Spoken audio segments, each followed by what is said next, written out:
Have you ever looked at the world and asked yourself, why do the worst people seem to succeed? Why do the liars, the cheaters, the manipulators, why do they get the fame, the money, the power, while the kind, honest, hardworking ones get overlooked? You're not crazy for wondering. And as dark as it sounds, there's a reason. Friedrich Nietzsche had something to say about it. Let's talk about power, morality, and the uncomfortable truth. Nietzsche was no ordinary philosopher. He didn't sugarcoat the world.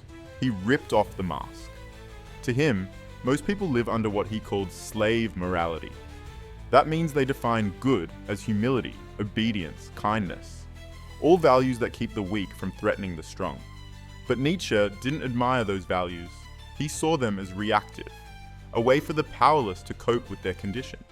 What he praised instead was the will to power, the driving force of life, the inner push to grow, dominate, create, transform. And who embodies this will to power?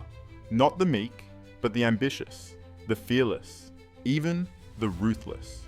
To Nietzsche, those who rise, who shape the world, aren't always the nicest, but they are authentic to their inner will, and that makes them powerful.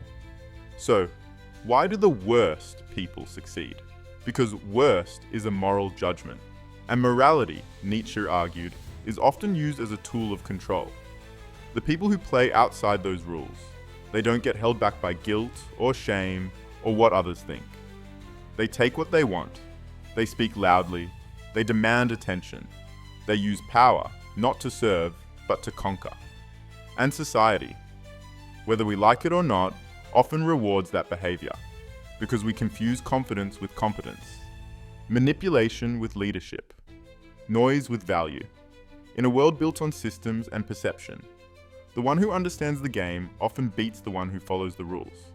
But here's where Nietzsche's message gets misunderstood. He wasn't telling you to become a monster. He was telling you to become sovereign, to reclaim your power, to stop living like a victim, waiting for justice to come from above. You don't need to lie, cheat, or manipulate, but you do need to stop hiding behind morality like a shield. Because power doesn't ask for permission.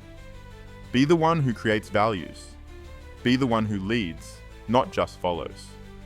Nietzsche's idea of the Übermensch, the overman, isn't about dominance, it's about transcendence, becoming the best, most powerful version of yourself. So why do the worst people seem to succeed? Because power often rewards boldness over goodness. But the real challenge is to become powerful and good, to rise without losing your soul. The world isn't fair, but you don't have to be a villain to win. You just have to stop playing small.